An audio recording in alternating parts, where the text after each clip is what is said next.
Welcome to the Undisputed podcast. I'm your host, Joy Taylor. On today's show, did Jay Cutler make a bad first impression with the Dolphins? Plus why the Cowboys could be digging in for a legal battle with the NFL. And should Kyrie be applauded for wanting to leave LeBron? Skip, Shannon, let's debate. Let's get it started with Jay Cutler. He arrived in Miami yesterday and signed a reported one-year, $10 million deal with the Dolphins. Cutler was brought in after Ryan Tannehill suffered a knee injury in practice last week. And yesterday, he talked about his decision to come back to the NFL. Let's take a listen. The last 4 months, I've been in a different mode, different mindset, getting ready for the Fox deal. And it was really, pretty good with where I was in my life. I was around the kids a lot and felt pretty content. So weighed back and forth on this. I'd probably say my wife, Kristen, probably talked me into it more than anybody else could. A situation like this, just doesn't come along very often. I know Adam very well. I've known him since '06, the first year I came out. I know the system.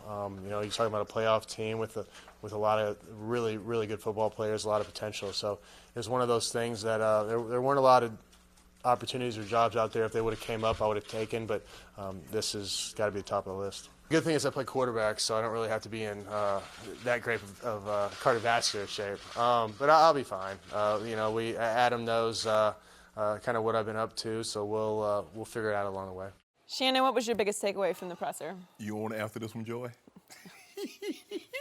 Apparently you don't have to be in shape to play football anymore. Skip. It's what I've been saying and what a lot of people have been saying about Jay Cutler since he's arrived in the National Football League. He doesn't have that burning passion to be great. He doesn't have that burning desire, that love. I'm not sure that he loves football, but I know one thing for 100% for certain. He's not in love with football. In order to be great, you got to love it, Skip. You don't need somebody to push you out. You think Giselle have to push Tom out the door? You think Drew Brees' wife, or Matt Ryan, Sarah, I know Sarah, we'll her take spin class and work at the gym together. You think they have to push those guys out the door, Skip? Think about it, Skip. Okay, let me give it to you like this. You have a job making X. This new job wants to give you 25 times X. I need 24 to 48 hours to think about it.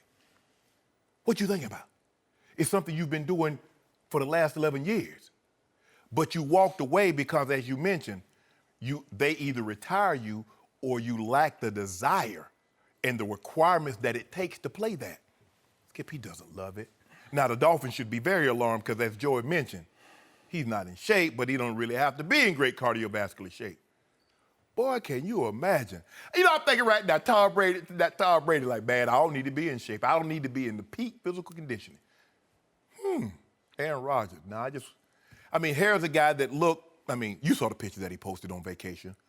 Whew. That was right after football season. Can you imagine what 4 months have done to that body and no working out, Joy? Y'all in a heap of trouble. Skip Bayless. You ought to be ashamed of yourself that you're going to say, I'm from Vanderbilt. That's a representation of you. You know what I'm going to say. Not because I know you. Jay Cutler is a representation of one Skip Bayless who attended Vanderbilt University. He's actually not. Oh, yeah. Oh, no. You're not going to distance yourself from him now I am. because he's a little rotund, a little portly. Oh, no. You normally say, he's from Vanderbilt, the Harvard of the South. Well, no, Vanderbilt. Harvard is the Vanderbilt of the North. That's what it is. Thank you. That is true. That's the first true thing you've said so far today. But, Skip, that body language. Now, you told me Adam Gase had done a great job on Jay Cutler's body language. Get your head up. Get your head up. He comes off the field. Get your head up. I remember when I was going to church and I'd get ready to do my Easter speech, and my grandpa said, boy, take your hands out your pocket. Hands in his pocket, like, yeah. I think I was pretty content with where I was in my life, and I think my wife, Kristen, she probably talked me back into coming more than anybody. So you needed someone to talk you into going to take $10 million. Where they do that at, Skip? And the Dolphins think they're going somewhere with this guy. That's what they believe.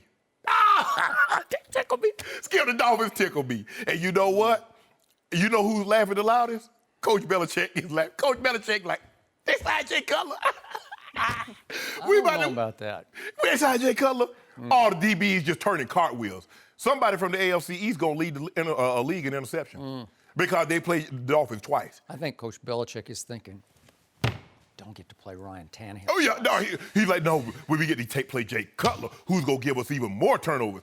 Tannehill might not know where to go with the football. He does not know. But Jay Cutler's going to throw it to the other team, although he knows where to go.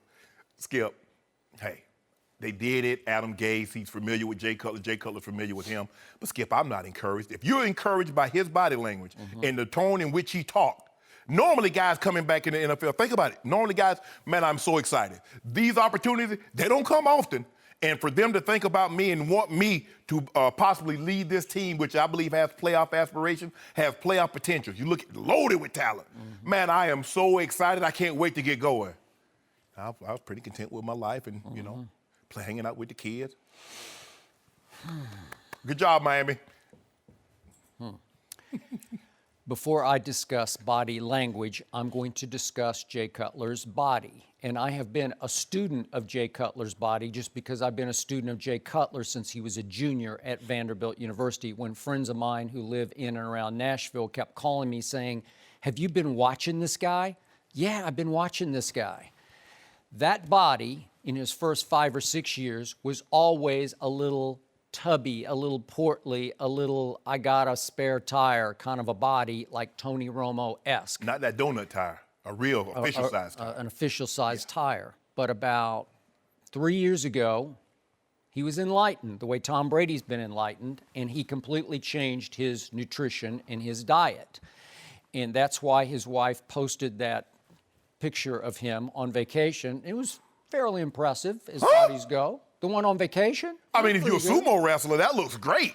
The one on vacation? Yeah, where when he didn't have any his bare clothes bottom. on? I thought he looked pretty good. For if you knew what he used to look like. If he's Takana Hana or Wakana Hana, one of those great sumo wrestlers from Japan, that's a perfect body. But for a quarterback that's playing professional football, yeah.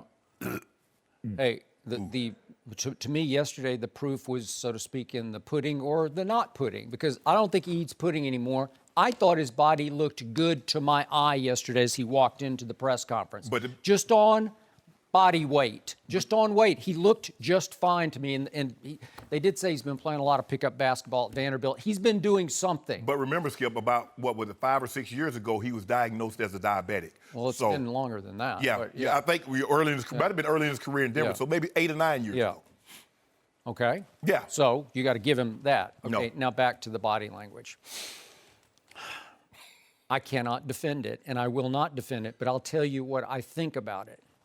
Again, I began to defend Jay Cutler on my old show, going all the way back to Cold Pizza, back in his junior year at Vanderbilt, when I began to rave about him, because in the Southeastern Conference, he would attempt to run over linebackers for Florida or Tennessee or Georgia, NFL-bound linebackers. He would look for them to say, I'm coming for you, just the way we saw Ezekiel Elliott go after Cam Chancellor in that preseason game a year ago up in Seattle.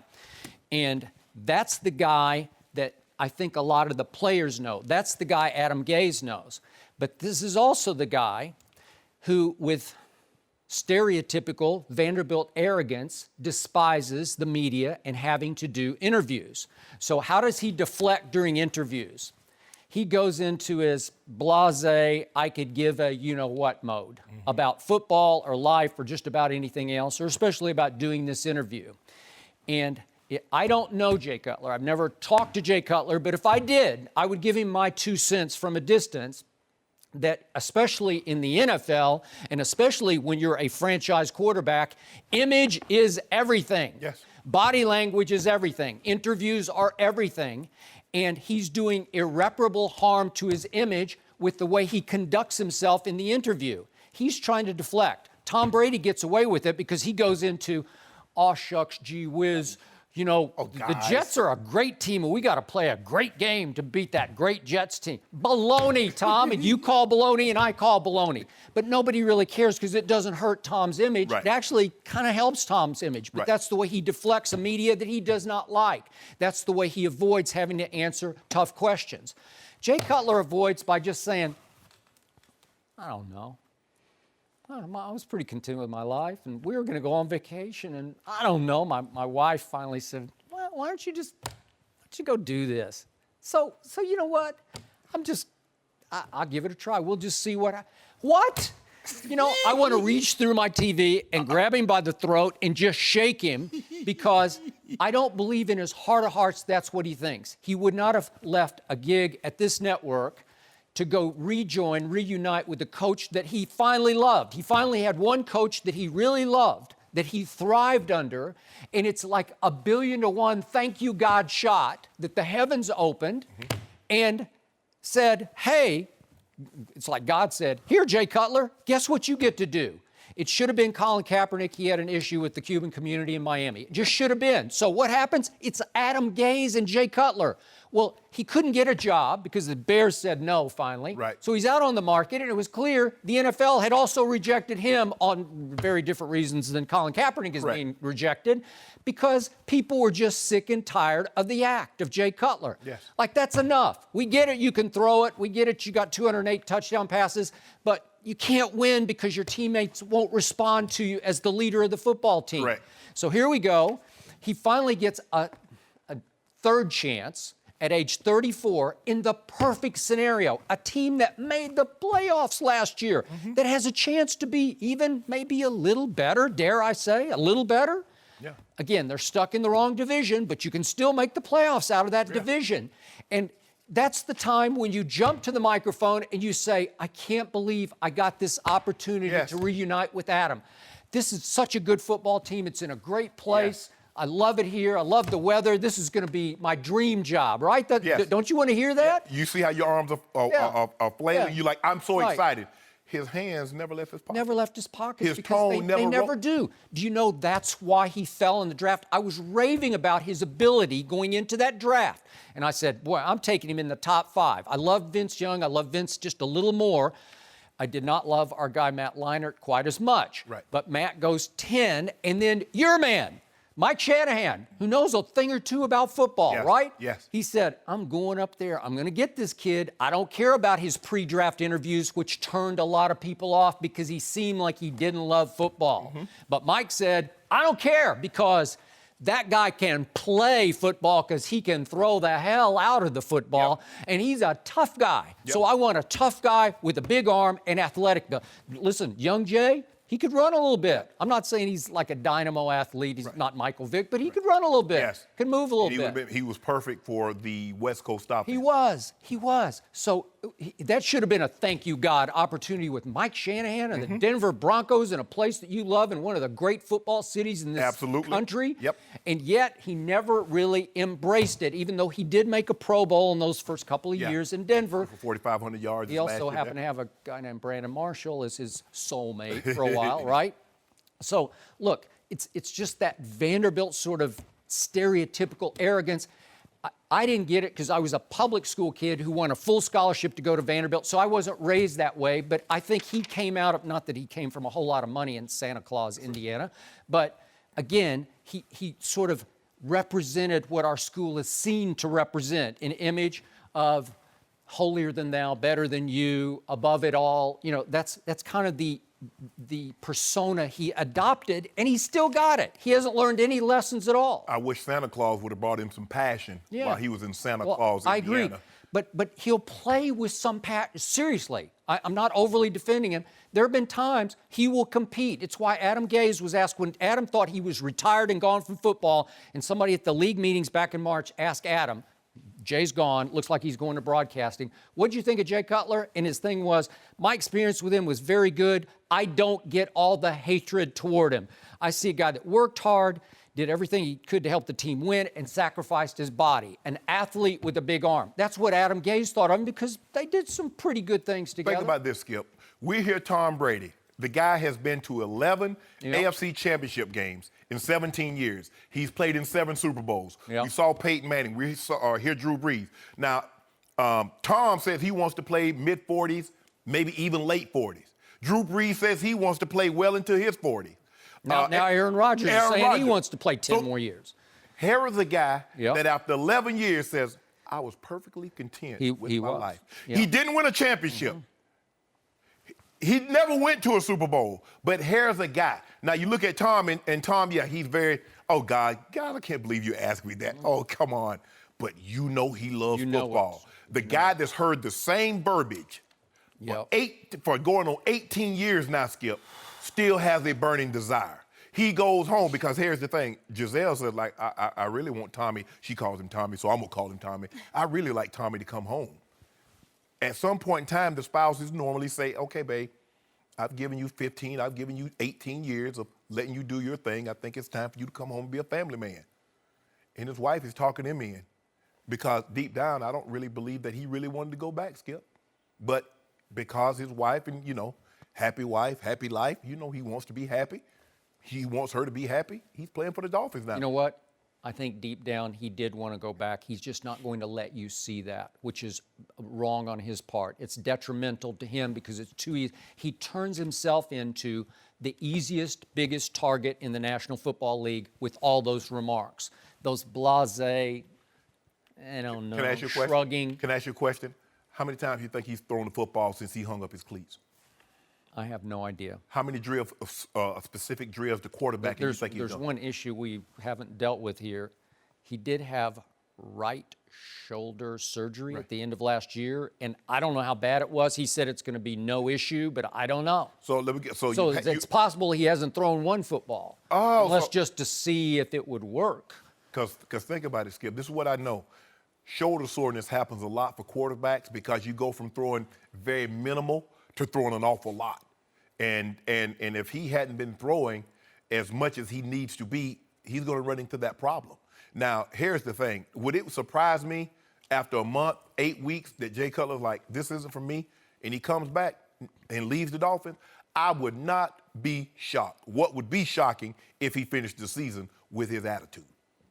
So you're saying he would pull a reverse Romo, he would get his chance to come back and sort of revitalize and salvage his career in a great place, but then he would go back to the booth at midseason. I believe that had they offered Tony Romo that job in Miami, you would have heard a different story. Because Tony Romo would have been very excited, because I still think Tony Romo wants to play football, but he wanted to play football in Dallas. So that might be that might be defeating my point there. But let's just say, for the sake of argument, the Dallas Cowboys called Tony Romo back. That interview is going to be a lot different than the one Jay Cutler just gave yesterday. Would you agree with that? Oh, he'd be over the top, out of his mind, over the moon. He coming in turning cartwheel. You think he's Simone Biles. He turning black flips, Joy, pipes. He would. I would agree.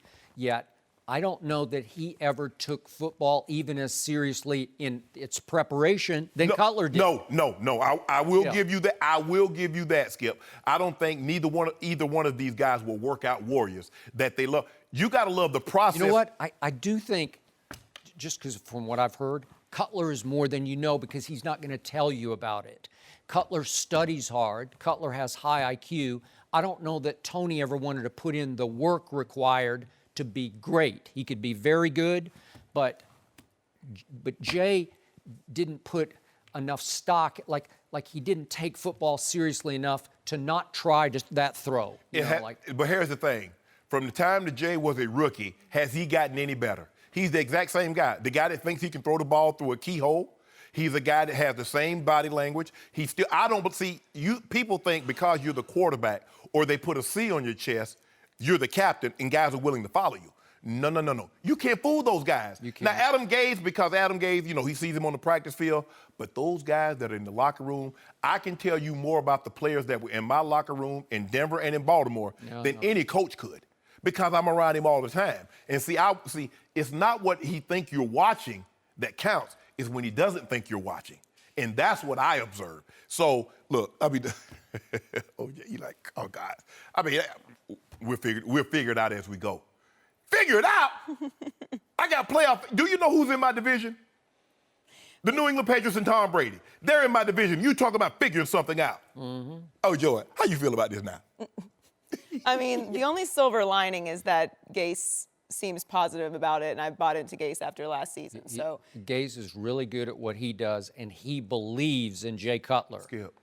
He might have just hitched his wagon to this kid. Might have. No. He did. Boom. Hooked on. That's how this goes. Hold on. But you gonna saddle that horse for the Kentucky Derby? It just it's like when you check out of the fighting game. Yeah. You know, like when Miesha Tate in the middle of her fight decided she was going to retire afterwards. Like once you decide you're away from a game like this and come back, That's a big but I remind switch you, to flip. best stats of his career under Adam Gase, the most efficient stats, the lowest sacks, second lowest sacks, lowest interceptions, highest percentage, highest passer rating, all under Adam Gase. He got coached. He accepted. He allowed somebody to coach him. And think about it, though, Skip, though. We're talking about here's a guy that's a pocket passer in 15 games threw 21 touchdowns, and we're raving like he threw 36. We got to have some optimism, Shannon. Just a little bit. He's better than Ryan Tannehill. That's all I can say. But that ain't saying nothing, No, Skip. well, Let me ask you something a a little question, bit. Skip. Gotta leave it Would there. you rather get run over by a dump truck or a Mack truck? No mercy. About 2 hours ago, Spike Lee tweeted an image of Colin Kaepernick kneeling with the caption, "United we stand, a rally for Colin Kaepernick." It's set for Wednesday, August 23rd at the NFL's headquarters in New York. Spike added, "I did not organize and set up this protest. However, I still support my brother and his stance on the injustices in the USA." We're joined once again by Rob Parker. Rob, what's your reaction? I love this, and I'm going to say this, that oftentimes we hear about the pushback from NFL fans. It's about damn time the NFL recognizes that black people are fans of the game as well. They buy tickets, they watch the TV product. Black people make up 70% of the players on the field. They do. We count too. And if you're telling me that the white fans are upset and don't want to buy tickets and cancel their season tickets to go because Kaepernick is on the roster, then black people should get together and storm the NFL league offers and let Roger Goodell and the 32 white owners know that we count. We have a voice. And this is wrong what they're doing to Colin Kaepernick. Yep. Kaepernick. I cannot be more upset about what's happened because it's not right. He has not done anything wrong. And for whatever reason, we don't count. Our money's green. We bought the season tickets too. Go to an NFL game. Buy jerseys. Right, We buy got fat heads jerseys on and our all wall. the hats and everything else that the other fans buy. We don't count. Our voice doesn't count. Why not? I'm with you, Rob. I co-sign what you just said 1,000%. I'm glad to see that finally that we're, instead of just talking about it, you see blacks starting to organize and galvanize and says, okay, let's go to Park Avenue because, hey, they make their, Steve Bisciotti had this town hall, the fans let their voices be heard. Well, we're going to go to Park Avenue and we're going to let our voices be heard because no matter where Colin Kaepernick goes, there's going to be a fan base that's going to be ticked off. If he went to Miami, the Cuban fan base would be ticked off because of Fidel Castro. If he goes to Baltimore, that's where the national anthem was penned. So they're going to be mad. He can't play in New York because of 9/11. He can't go to Pennsylvania because Flight 93 went down in Pennsylvania. So there's always going to be somewhere that's an NFL fan base that's going to be ticked off because everybody, there's a segment that love the flag and love the national anthem, even though they took out stanza 2 of the national anthem, but we don't want to talk about that. That's neither here nor there. But I'm glad to see it because blacks do go to games. Blacks do buy product. Black players, 70% of them, represent the product that's on the field. But you got 100% of the product that's in ownership. And that's the thing. The owners, and that, look, yeah, you want your fans to be happy. You want the sponsors to be happy. But I've never heard, because all those fans and sponsors that spoke out against Greg Hardy, what did Jerry Jones do anyway? Signed them. All those fans and even the radio station in Cincinnati said, we don't want Joe Mixon. Mr. Brown, he signed him. So when it comes down to it, the owners are going to do the decision at the end of the day. They're going to do what they want to do. So if they really wanted to sign Colin Kaepernick, and I know you want to make sure your fan base is excited and happy, they're going to do what they want to do, Skip. Yep. They say when something is something that you see that isn't right, you stand up for it. Well, Colin Kaepernick took a different approach. He nailed for it. But the old saying goes, hey, the nail that's the highest gets hammered first. So who did it first, Skip? Who was the first one to be seen? That's who we make the example out of. I'm with everything both of you just said. I believe in nonviolent protest, and it sounds like this is going to be, Yes. I hope it's well organized and well staged, because I think it can have impact, and I think it's only a start. I'm going to say what I said yesterday. obviously there's this huge cultural divide between black people and white people. You believe, and I also believe in the message that he was sending. And I think it had powerful national impact. A lot of white people clearly did not believe in the way he sent the message. So there's this gap because then they close their eyes and ears to the message because they feel like it's anti-American to disrespect the flag. So that's where we are. And yet, you've also made this point, there could be some owners who just want to send a message, shut up and stay in your lane. You know, try to quell any future protests by another black player, whatever.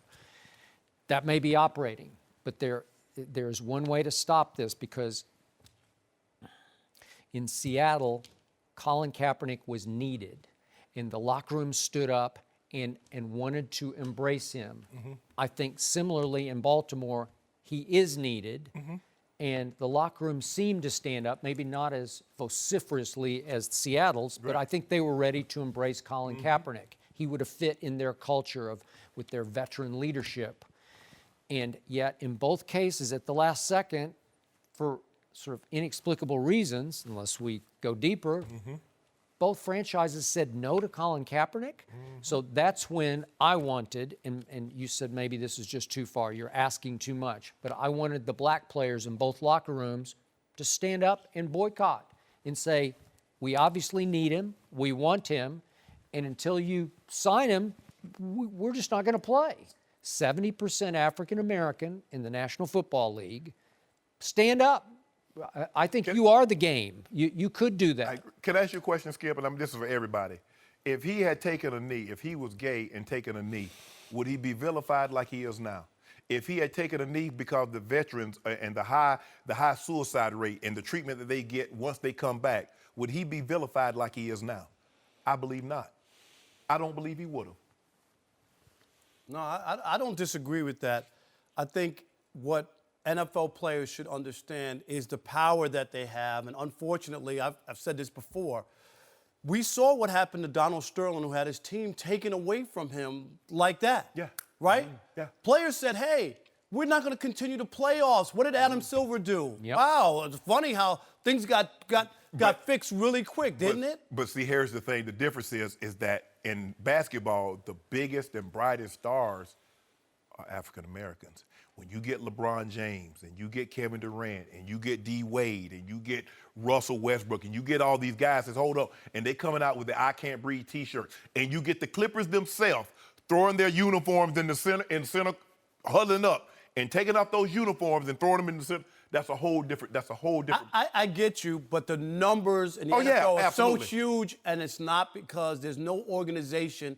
The players' union is so weak, and that's the problem with the NFL. They should be moving mountains with that league, with the money that's involved, with the popularity that's involved, and the sheer numbers, but you don't have anybody to lead. It's okay if Tom Brady and Aaron Rodgers aren't in. If they're not in, it's okay. Right. The rest of the league is black. I agree. The rest of the league is black. But it would really help if Tom Brady and Tom Brady, even if he wasn't out there marching, would say, you know what?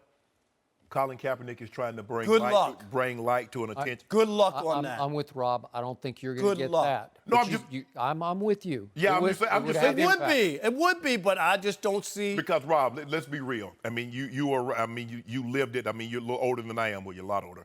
But what do you mean a lot? but in the '60s, look here.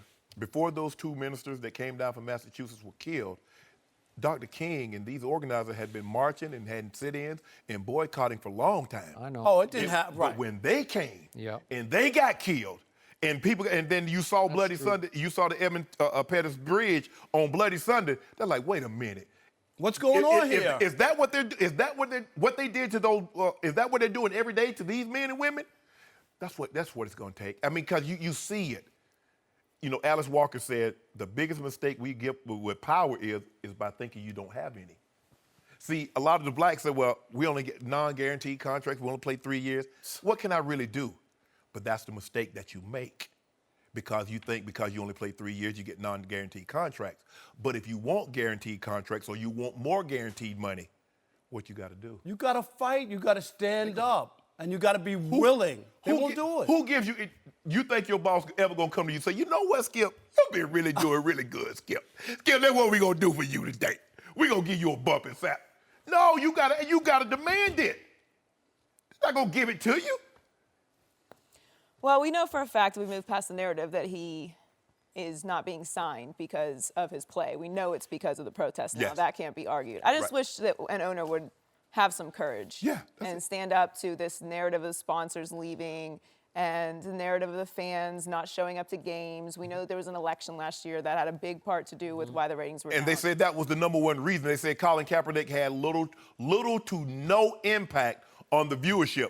It was mainly the election. Of course it was. But we got to put it's an easy cop out. It's an easy, that. right. It's an easy cop out to say it's because of the flag, and it's not because the subject that he is protesting makes you uncomfortable. But you know what, Joe? Guess what they used to do, Skip? The NFL used to charge the military to have the servicemen walk out on the field. Terrible. It wasn't until they got the whistle got uncovered that they were charging that they gave the money back. Well, So they really love the military, but if you want to walk on our I'm going field. to say one last thing.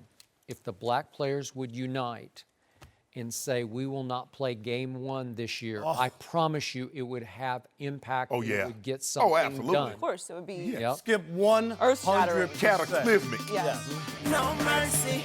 The Cowboys are still waiting on a possible suspension for Ezekiel Elliott for an alleged domestic violence case from last summer. Jerry Jones recently said that he's not anticipating a suspension, and yesterday, Cowboys COO Stephen Jones complained that the investigation by the league is taking too long. Jones said, these things are tough for everybody. It's tough for the league. It's tough for the team. It's tough for the player. I think at some point you should be able to get the information in some sort of time frame that it doesn't carry on like this particular investigation has. So I would hope as a league, just like we do everything else, that we look for ways to get more efficient and do things in a better way. I'm not being critical. Whoa. Skip, what's going on here? So yesterday on this show, Undisputed, our man Chris Carter sat right here and said he would be shocked if over the next 48 hours Ezekiel Elliott is not suspended. So he's basically saying he is going to be suspended according to his NFL sources within the next 2 days. He said that yesterday. Yet, after that, we had now the owner's son, Stephen Jones, say just what the owner keeps saying publicly, which is defiant. We don't expect a suspension, and Stephen went a cut deeper. He's even questioning the new arm that was assembled in 2014 post-Ray Rice debacle. Correct. To police and govern and oversee potential or domestic violence cases. Correct. That the NFL is presented with. I think Lisa Friel's the head of that. She is, and I'm about to talk at length about Lisa Friel. And great for the commissioner that he assembled that department back in 2014, but Stephen Jones is questioning the whole department. And here's what I'm starting to wonder. This is the same Jerry Jones who obviously just went into the Pro Football Hall of Fame, but back in 1995, this is the Jerry Jones who went to war with the NFL over revenue sharing. What? You're going to rebel? You're going to revolt? You're going to take the National Football League to court over revenue sharing because you say, if I make a deal, I want to keep 100% of those proceeds. I want naming rights to be all mine. He did. And he sued him for $750 million, and they settled, and Jerry won. Yeah. Guess what I think is about to happen? I think if Ezekiel Elliott is suspended, this is just my 2 cents from a distance, but it feels like Jerry and Stephen and company are about to go to legal war with the NFL over Ezekiel Elliott, who clearly was investigated for domestic abuse by 2 different police departments, Columbus, Ohio, Fort Lauderdale, Florida, who did not find enough credible evidence to charge Ezekiel in either city. So I'm starting to think that Jerry is going to say baloney. And I will call back something that happened. And by the way, Lisa Friel, for a long time, was in charge of sex crime prosecution for the city of New York. She joined the NFL in 2014 as the senior advisor to one Roger Goodell. She knows her stuff. But back in November of last year at the owners' meetings, ESPN reported that Jerry and Lisa got into it at the end of the meeting. And there's a lot of back and forth, and voices were raised. And Jerry was trying to make the point that there's nothing there, and finally concluded with, this is to Lisa, Jerry to Lisa, according to ESPN, your bread and butter is going to get both of us thrown out on the street. Now, this is a Jerryism, and I'm going to have to translate, but he's saying what you do best, you're overdoing because you're trying to create a case that the law enforcement in two cities could not find. They couldn't find credible evidence. So you're trying to create your own case against the running back who took the NFL by storm last year and who, by the way, currently has the second highest selling jersey and I think all of merchandise sales in the National Football League, second only to Tom Brady and just ahead of Dak Prescott. So is he a big new rising star? Sure he is. So Jerry's saying basically you're going to bite the hand that feeds all of us if you take him off the field with evidence that we're not aware of, that you've dug up, that nobody else could dig up. So, wow, this could be revolutionary, but that's how it's starting to come across to me because both Jerry and Stephen are saying we don't expect a suspension, and now Stephen is questioning Lisa Friel's department and how it does its business. Wow. Don't you smell a confrontation here? Yeah, I think so, Skip. And one of the reasons why Nike lost the NFL licensing agreement was because Jerry did a deal with Nike outside of the scope of the NFL. And so the NFL punished Nike by say, you know what, everybody's going to be Reebok. And then everybody's going to be Adidas. And then when they got out of the business, a la, here come Nike coming back. And by the way, Phil Knight and Jerry are still so close that Phil had custom-made those sneakers with the gold off the jacket. From the jacket, yes. And Jerry wore them during his speech the other night. Phil, hook your boy up. You know your boy in the hall too now, Phil. Skip, you know what I'm starting to see here also, Skip? The Cowboys and Jerry Jones in particular was very happy with the job Commissioner Goodell was doing when it didn't involve his players. And I tell you what else I'm glad. I'm glad the NFL are not rushing to their investigation like the Cowboys did Lucky Whitehead, because we know how that turned out. What the NFL saw, Skip, in 2014, they rushed an investigation. You remember the Ray Rice? Do I? They had a decision in a week, or not even a week, maybe 3 or 4 days. They had given him 2 games, and then the video comes out, and he suspends him for the entire season. Ray Rice takes him to court. The judge says, you can't do this. She said that video did not create a new case. It highlighted what had originally happened. So you can't suspend him for something that he already had done. So double jeopardy, Ray Rice wins. They trying to wrap this up, but every time they try and wrap it up, Zeke does something else. If it had just been the Ohio State and the South Florida situation, maybe we can be done. Maybe, but this is domestic violence. I think it didn't help, but I still think it was. But here's the thing, being investigated. The police, when they're looking at each incident in and of itself, the NFL is digging. Has something like this ever happened before? They're talking to the young lady. Has something like this happened before? Were there more than one occasion in Ohio? How long did this go on? How many times has he done this? Has there been other locations that something has been involved? That's the way they're doing it, because the police are just looking at, okay, this incident. The NFL says, no, we're going to do our due diligence. And what Jerry is saying, Lisa, while you're digging and you might dig up something, guess what's going to happen? We're both going to be out on the street because the people are going to be mad at you. No, I'm going to be mad at you. The people are going to be mad at us that watch television and buy our products. Then what? Both of us going to be without jobs. That's what he's saying. And she's like, well, Jerry, I'm sorry, but I got to do my job. I've been doing this, my job, as long as you've been owning the Cowboys. So I know the symptoms and I know the signs of what's going on. She does. And the NFL learn from their mistakes. I would rather, and I'm not a lawyer and I'm not in law enforcement, but from what I've seen, normally the longer the investigation, the more thorough it is and the more comfortable we are with the decision once we arrive at them. Yep. So we don't want to rush to judgment, because if you go too fast, oh, they just rushed that through. They didn't know what they're doing. If it takes too long, well, you're taking too long. Well, if you tell Ezekiel to stop doing things, stop pulling women's tops down, That's right. stop punching people in the bar, we can wrap it up, because as soon as we get ready to wrap it up, Skip, guess what? Commissioner, Zeke was involved in something else. God dang it. Okay, write that report. Commissioner, Zeke pulled a lady top down. Oh, my goodness. We got to investigate. Okay. Okay, but I'm going to assume that Lisa Friel and her department will now build and reveal a strong new case, domestic violence case, against Ezekiel. That's what I'm assuming. That's what Chris said is coming. They're going to put the puzzle together, Skip. Right.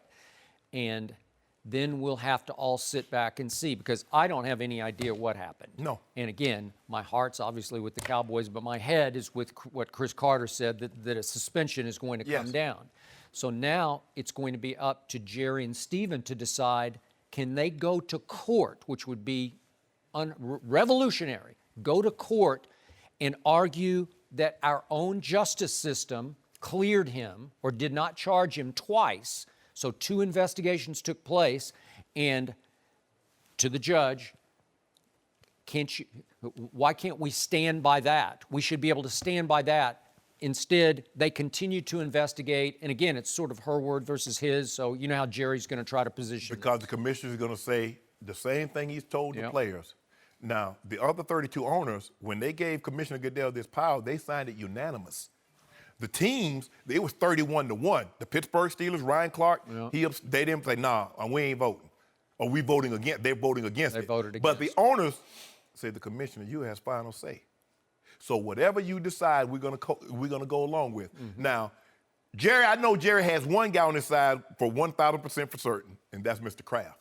Although, remember what happened during Deflategate? Mr. Kraft gave up, waved the white flag, said, I give up because, the quote was, I'm a league man. And he regretted that because he thought that would make his penalty less severe, and it was very severe. And then he said, I'm paraphrasing his quotes, but he said, I shouldn't have given in to this. I should have continued to fight. But what was reported was the other owners wanted Commissioner Goodell to be severe on the New England Patriots. It's also being reported that the other owners want them to be severe on the Dallas Cowboys, because we feel you've been showing the Cowboys and the Patriots favoritism, Commissioner. We're all in this thing together. I know they're popular. They're America's team. They got the face of the NFL on one of those teams. But we feel you being a little fair, Commissioner. Now, what you going to do about that? We're looking at you. Skip, it's going to happen. Now, and I believe Jerry will try to drum up some support. But when it's all said and done, and while they want the best for the NFL.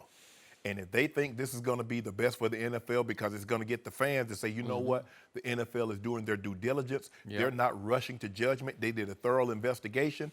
Those other owners are going to side with the commissioner because they never want to, what happened in 2014, Skip, they never want that to happen again. Okay, but remember what Tom Brady experienced in his first 2 rounds in court. Several of the judges, the first one and then one other one in the next round, next level, basically scoffed and laughed at the commissioner's power and said it shouldn't hold that much weight, right? You remember all the findings? Yeah. But they said, you can't correct it now. This is something you should have negotiated beforehand, because he's like, they were basically saying no one should have this kind of power. You shouldn't be able to find the guy, then hear the appeal, and then reissue a suspension or fine accordingly. That's too much power. But you gave it to him. So you can't go back now once he makes a decision that you don't like and says, well, he has too much power. Because that's what they were arguing, Skip. They weren't arguing guilt or innocence. They were arguing, did the commissioner have too much power? Well, you gave it to him. 32 owners and 31 teams. So 63 of the 64 said, Commissioner, all the power that you have, we gladly grant you. So I don't think Jerry's going to have a leg to stand on. Not in this situation, Skip. Not in this situation. We'll see. Joy, what's your gut feeling on this? I mean, Chris seemed very convicted about it yesterday. I think that depending on what information he's talking about coming out, it might have Jerry's hands tied if we don't know what that is. But it seemed like it's one of those situations where there's not going to be a whole lot of room to argue. And Cece said they're going to lay it out step by step. Right. So they're going to be very So transparent. this ain't no thing you just throw in a stack of paper. You know, some people, they throw a stack of papers. He's like, I mean, I would think Jerry and Stephen are aware of what they're going to attempt to lay out, and they're still defiant and questioning the very system by which they built their case. I don't think they know what the NFL has. I think they're just looking at it from the police. Well, they didn't find anything, but that's not how the NFL operated. I mean, you'd like to imagine that Jerry and Stephen did some digging of their own. But like they did Lucky Whitehead? Lucky Whitehead, Ezekiel Elliott. But no. Yeah, the players, but what about the acts? No, but I understand that. But I'm saying the importance of investigating Lucky Whitehead to that degree as opposed to Ezekiel Elliott. So in other words, you said Roger Goodell was asked about Chris Carter's claims yesterday at a Giants season ticket holder forum and said that they haven't made any decisions yet. So maybe I'm starting to think Jerry is feeling emboldened and empowered by his new prestigious that gold bust. jacket. Yeah, he's in the Hall of Fame. Or man. maybe they're just getting impatient. Maybe. Yeah, we'll find out. No mercy. Over the weekend, Johnny Manziel spoke at the International Football Betting Conference in Costa Rica. He said he's still interested in playing football, including possibly in the Canadian League. Manziel also said he could see himself coaching, most likely in college. Let's take a listen to Johnny. Where do you keep the Heisman Trophy? It actually stays with my family. I had it my time in Cleveland and kept it around in the basement when all the guys would come down for the most part. But it's a heavy. It's no joke to really move that thing around. So. Skip, what was your reaction to the whole interview? Joy, Shannon, I still want to like Johnny. I have liked him for a long time. Still believe in his ability. The shows he used to put on at Texas A&M, Heisman Trophy, as he was just asked about. I've tried to suggest a few things in my own little ways, my 2 cents here and there. He doesn't want to hear it because he just doesn't get it to this day, and he doesn't want to get it. I remind you, we talked about Lisa Friel earlier. Mm-hmm. He's in Lisa Friel's program under the guise of the NFL. And because his domestic violence charges were dropped, he then had to undergo anger management and counseling, and he's in the NFL substance abuse program, and he still has to convince Lisa Friel that he belongs back in the NFL. So it's up to her to sign off on his reinstatement, at which time he still owes the NFL a 4-game suspension. Okay? So with all that writing, he winds up at this that you just saw, which was the International Football Betting Conference in Costa Rica.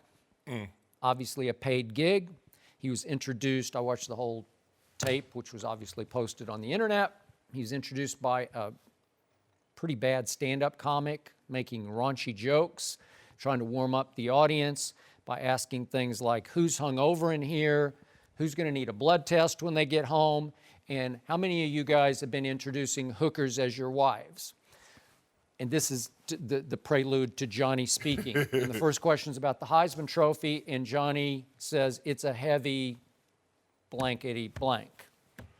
And I just cringed because that's going to get posted, and the men who make the decisions in the National Football League, men who have all considered Johnny as a possible face of the franchise quarterback, are going to cringe and say, ugh, you just can't use that word in public. You can get away with some things, but not that word right out of the box as you open your interview. Really? Wow. Does Tom Brady use that word in private? I'm pretty sure he does. Yep. Have you ever heard him say it in public? Nope. Aaron Rodgers? Nope. Drew Brees? No. You just can't. You're the face of a National Football League franchise. There's a certain decorum, a certain standard you just have to meet. And you have to show them that you get it, Johnny Manziel. And instead, he's reduced to talking about maybe going to Canada. He's talking about, well, I did get drafted by the San Diego Padres back in 2014. I may try baseball. I may take the Tebow route if this doesn't work out with the football. I've been told that he's not working out the way he was working out. You can look at him and tell. I know. He has filled out some. For a while, he was looking like addict, Yeah. you know, like Yeah. rail thin, like scary thin. And at least he certainly sounded very sober as opposed to all those TMZ interviews we used to see outside the clubs in Los Angeles. He seemed like he had his wits about him, and God bless him. I hope he's still observing his sobriety. But then he had to talk about coaching. You know, maybe I'll try coaching. Well, who's going to want Johnny to coach after all you've been through, all the image that you continue to portray as party hardy, man?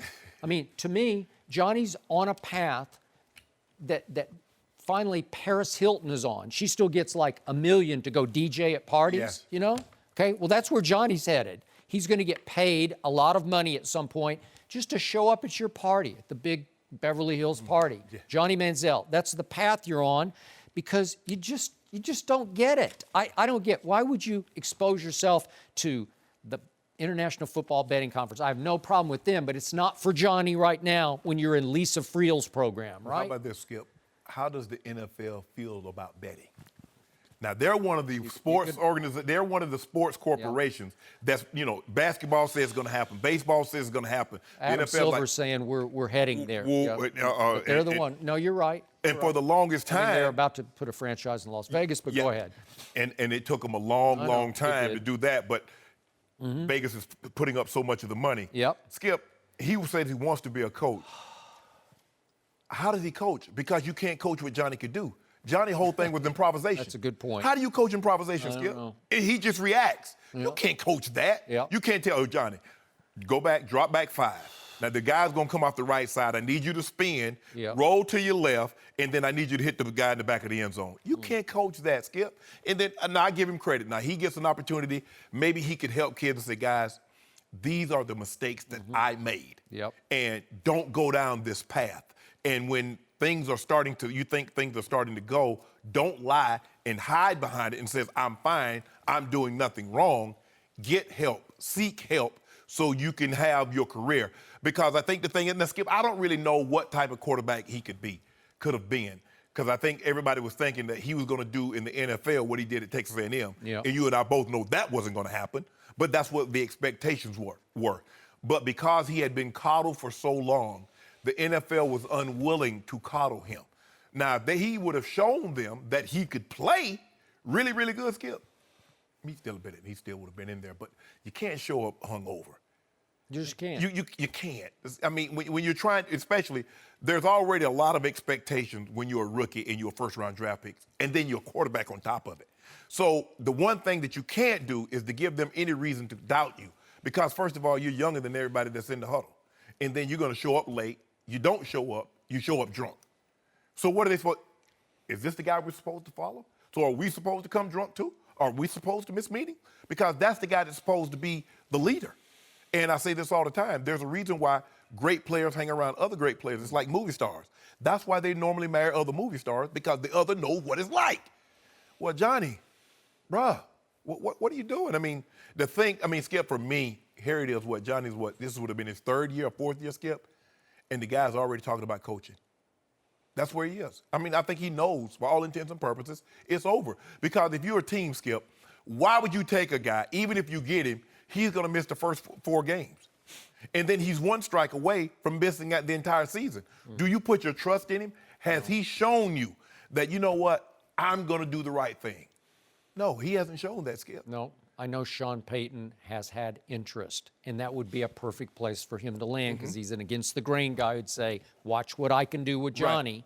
But not like this, because you're going to have a hard time just getting reinstated to be able to serve your 4 games suspension. I mean, convince Lisa Friel that you're there, and then the commissioner is going to have to sign off. There's so much going on around him, Skip. You have to ask yourself, is the reward worth the risk? Yeah, always. And, you know, just like you said, being at a betting conference and then cursing right out of the gate, he's still just not getting it. And it wasn't just a curse word, it was that curse word. Yeah. That's why Stephen Jones was mentioned first in Jerry's thing, because he talked him out of taking Johnny Manziel. Exactly. He wouldn't have got in if he had taken Johnny Manziel. Yep. No mercy. Just over a month ago, Kyrie Irving reportedly asked Cavs owner Dan Gilbert for a trade because he didn't want to play with LeBron anymore. Yesterday, former Cavs GM David Griffin praised that move by Kyrie. Let's take a listen. This is a guy who handled this situation exactly like he was supposed to. He went to Dan Gilbert privately, told him that he thought he would be happier somewhere else. The absolute worst thing this guy could have done was pretend to be all in and sink the ship from within. Most guys don't have the courage to do what he did. I think this is a guy who wants to know how good he can be. And you know, Dave, you know this as well as anybody, LeBron cast a very large shadow over an organization. And most of it is really, really positive. I mean, you know you're expected to win a championship, by way of example. But what that doesn't always allow is for a player like Kyrie to test his boundaries a little bit and see how good he can really be. And can I actually be the front man of a team like that? Shannon, do you agree with Griffin? No, and I definitely would not use the word courage. I think this has been brewing for a while. I will agree with him in some aspects that this is not what he originally signed up for, because he committed and he was going to be the face of the franchise. And then when LeBron comes back, the face of the franchise had returned because he was the face of the franchise before he left. And when he returned, obviously he was going to be the face of the franchise again. But Kyrie listed 4 teams: Minnesota, San Antonio, the Knicks, and Miami, as the teams that he would like to join. Now, David Griffin said Kyrie wants to test his boundaries and see how good he can be, because he couldn't see that. Even when LeBron wasn't on the floor, you know, they didn't really have an implementation of like, Kyrie, this is what you need to do. But I digress to that. I'll get back to that later after I let you make your point. But Kyrie said there are 4 teams, and David Griffin just said in that piece that Kyrie wants to test his boundaries. Now, he wants to test his boundaries in Minnesota. Last year, at the start of the season, they polled all 30 GMs. Now, you couldn't vote for your own player. 14 of the 30 GMs said if I wanted to start a team right now with any current player, who did they pick, Skip? Kyrie? Karl Anthony Towns. Oh. So Kyrie wants to go test his boundaries and see how good he is with the guy. 48% of the GMs said, I want Karl Anthony Towns. So that's how Kyrie wants to test his boundaries. Oh, I got one. Hold on, Skip. No. Did the Knicks have Karl? Hold on, Skip. I don't think so. Oh, then he said San Antonio. Also on that list of receiving votes for general managers, if you could start a team, guess who was on that list, Joey?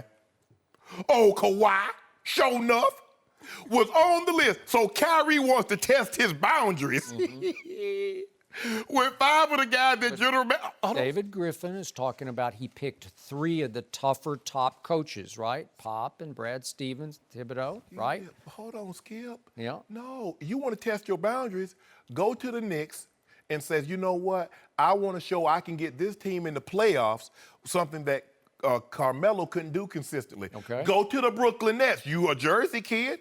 Go to Sacramento. Don't go to... Hold on. You want to go... Hold on. Let me get this right. You want to test your boundaries with Karl Anthony Towns, Andrew Wiggins, Jimmy Butler. Oh, hold on. No, I really want to test my boundaries with Kawhi, with Tony Parker, Ginobili, and... They're like 44 LaMarcus. years old, Oh, those 2. whoa, Skip. One of them might not be able to play next year. Whoa, Skip. This is not about... Look, I got no problem with what Kyrie's doing. This is not about testing no boundaries. This is about he doesn't like LeBron. Skip, it's easy when you're winning. And the thing is that Kyrie was tolerating this situation because they were winning. But now he sees that, you know what? What if we can't beat Golden State? Why am I going to sit here and not want to play with a player and still stay here with no chance of winning? So he wants to abandon it because, see, everybody was going along good along with the Titanic was smooth sailing. But the minute it hit the iceberg, what happened, Joe? Everybody tried to go overboard. They push and shove you out the way. Nah, let me get on this lifeboat. And that's what Kyrie's doing. See, Kyrie don't believe that they can beat Golden State the way they're currently assembled. He doesn't like playing with LeBron. So let me go somewhere else and test my boundaries with Karl Anthony Towns, Andrew Wiggins, and Jimmy Butler. Or I could possibly go over here and test my boundaries with, you know, Kawhi and LaMarcus and Ginobili. Or maybe I go down to Miami, and Joy would love that. Hassan Whiteside, and you know, big shot maker Dion Waiters. We got, oh man, I really want to test my boundaries. Go to Sacramento. Go to the Nets. Did LeBron ever choose to go to Sacramento or the Nets? No, he got drafted by Cleveland, and by his 4th year, he had him in the finals. I see. LeBron on 2 occasions. LeBron has been in the league 14 years. On 2 occasions, LeBron James has won more games in one season than Kyrie won in his first 3 years. Now, I'm going to repeat that for the people at home, just in case. Shh. I want the golf clap after I say this. LeBron James, in 2 occasions, once in Miami and once in Cleveland, won more games in one season than Kyrie did in his first 3 years. You remember the Joker with Heath Ledger's character?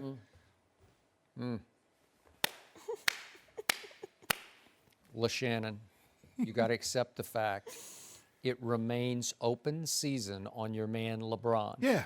Everybody's coming after LeBron. Even the ex-GM just took some pretty serious shots at LeBron James because that GM is out from under what he termed the long shadow of LeBron James. So he no longer fears retribution from one LeBron. So the first point he made was that Kyrie did it the right way. He went directly to the owner, Dan Gilbert. What was the operative word? Privately. So why are we talking about it if he did it privately? Well, what were all the reports in the wake of the news, the breaking news? LeBron, or his inner circle, or a combination thereof, leaked this to the media. Well, if he went in private, how did LeBron find out? Oh, well, surely the first thing they were going to do is tell LeBron that we got a big problem here, right? I told you 2 people. And LeBron is going to leak the story. Tell it, Ron! Try to make Kyrie look bad and turn LeBron more into a sympathetic figure because some people do have sympathy, I don't know why, for poor, pitiful LeBron James. But the point is that he did pick on his list some good coaches. He did put the Knicks on his list. And again, David Griffin made the strong point that it was unfair to Kyrie that he committed to being the man at age, let's see, that would be 19, 20, 21 years of age in Cleveland, Ohio. And 11 days later, what? LeBron's coming home? And he's bringing Kevin Love with him, basically, right? Yeah, because you can't because we done saw what you did your first 3 years with. Oh, as a baby.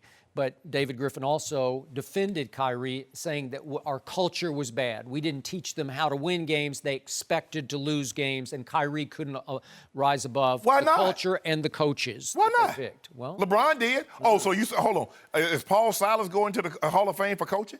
This isn't a debate about who's better between LeBron and Kyrie because clearly LeBron has been and will be the better player. But Kyrie is really good in and of his own right, and he was the closer that LeBron fails to be. So LeBron is going to miss his closer, but his closer said, I've grown up, I helped you win 1 championship, I closed the deal in Game 7 with the shot of shots, and I want to go venture out on my own and see what I can do, see what I'm made of. And you that does take guts. That takes courage. Yes, it does. Skip, that would be the equivalent of Rob Gronkowski playing with Tom Brady, say, you know what? I want to prove that I'm just not a Tom Brady disciple and I can play without Tom Brady. But I want to trade me to Green Bay or New Orleans. Your analogy only works if Really? Gronkowski is a quarterback. No, Skip. No. Hold on. All I'm saying is, okay, Julio Jones says, you know what, he wants to Skip. The analogy works because he said he wants to be the face of a franchise. Gronk, you said you don't want to play with Tom Brady because you want to prove that you're more than a systems guy, but your request is to be traded to Green Bay or New Orleans. How are you, you make it seem like you're going to go to Jacksonville or go to Cleveland. You want to impress me. How about the Knicks? Would you like to see him on the Knicks? Yeah. Would that prove something to you? If he gets them to the finals. Well, maybe he will. He thinks he would. If he were sitting right here, he'd say, but I don't care what he thinks. Well, that's what he believes, and I admire him for his belief because that kid believes in himself. I thought I could walk in water, and I took 2 steps into the pool yesterday, and I was at the bottom. So clearly, what I think you did not. I did think I could do. I did. I thought it. They said it happened before. They said one man did it, so I was like, okay, walking on water seems pretty easy because you make it seem like what LeBron James has done for 14 years is easy. So I wanted to see if it was easy as they said it was, and it wasn't. So Kyrie, I get it. You don't want to play with LeBron no more. You don't. No problem with that. Skip, here's the thing. It's just like any relationship. When the other party tell you they want out, you can buy them a diamond ring or a new car or new fur, or they can get you this nice Patek Philippe watch. But at the end of the day, when somebody doesn't want to stay, So did the ex-Cavs GM call Kyrie, as everybody else has, foolish and immature, and the grass is not always good? Nope, he didn't say any of that. No, he just said, I admire his courage and the way he handled it. Wow, he handled it with class as opposed to somebody who leaked the information. If I'm David Griffin, I would have I don't want to be the GM at Cleveland. I want to go somewhere and build my own legacy without LeBron because I'm not getting the credit that I deserve. So because he cast this large shadow like an eclipse. Yep. You know that song, Total Eclipse of the Heart? I ain't gonna sing it. Oh, so why did he do that, Skip? Because normally great players like playing with other great players because they make the game easier for them. Do you not think I didn't like playing with John Elway? Of course I did, because he made the game so much easier.